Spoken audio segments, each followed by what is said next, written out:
শুরু ভূঁইয়ার কাছে। শুরু ভূঁইয়া আমরা একটা সোশ্যাল মিডিয়ায় একটা স্ট্যাটাস আমি দেখতে পেলাম যেখানে হানি ট্রাপ বৈধতা দেওয়ার চেষ্টা করছে একজন অভিনেতা বা মডেল মেঘনা আলম। উনি নিজেই একজন হানি ট্র্যাপের দায়ে অভিযুক্ত। আমরা জানতে পেরেছি পত্রপত্রিকার মাধ্যমে যে উনি সাবেক সৌদি রাষ্ট্রদূতকে হানি ট্র্যাপের মাধ্যমে ১০ লক্ষ টাকা চাঁদা চেয়েছেন এবং এর পরিপ্রেক্ষিতে ওনাকে জেলও খাটতে হয়েছে। উনি একটা স্ট্যাটাস দিয়েছেন গতকালকে, সেখানে আমি দেখলাম উনি বলছে যে বাংলাদেশের প্রতিটা ঘরে ঘরে মেয়েদেরকে হানি ট্র্যাপ শেখা উচিত বা হানি ট্র্যাপ করা উচিত। এর ব্যাপারে উনি যুক্তি দিয়েছেন যে ছেলেরা যদি হানি ট্র্যাপের শিকার হয় বা এতে তাদেরকে অনেক টাকা খরচ করতে হবে, মেয়েদেরকে অনেক কিছু কিনে দিতে হবে, যার ফলশ্রুতিতে উনি বাসার বউকেই ভালোবাসবেন, উনি হানি ট্র্যাপের মধ্যে পড়বেন না, মানে অন্য মেয়ের প্রতি আসক্ত হবেন না।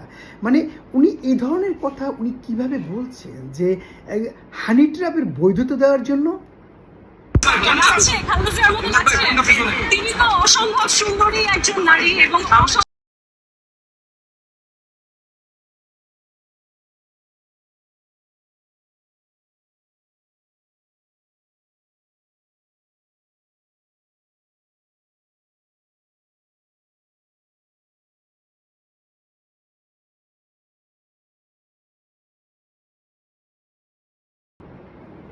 আমি মনে করি মেঘনা আলমের কথা বলার পেছনে একটা সতর্ক বার্তা আছে, কারণ হানি ট্র্যাপ একটা খুবই বিপজ্জনক ও জটিল ব্যাপার।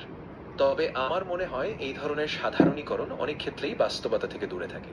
প্রতিটি পরিবারের মেয়ের বা পুরুষের পরিস্থিতি আলাদা, আর হানি ট্র্যাপের মতো বিষয়গুলোকে সবার জন্য বাধ্যতামূলক করে দেওয়া ঠিক হবে না।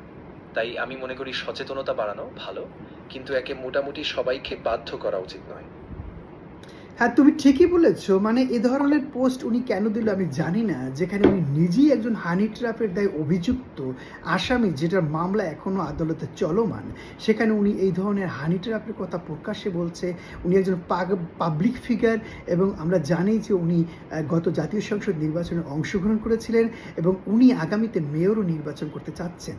ঠিক এরকম একটা দায়িত্বশীল জায়গায় থেকে বা উনি একজন দায়িত্বশীল লোক হয়ে এ ধরনের হানি ট্র্যাপকে উদ্বুদ্ধ করা কতটা যৌক্তিক বা কতটা সমীচীন আমি জানি না।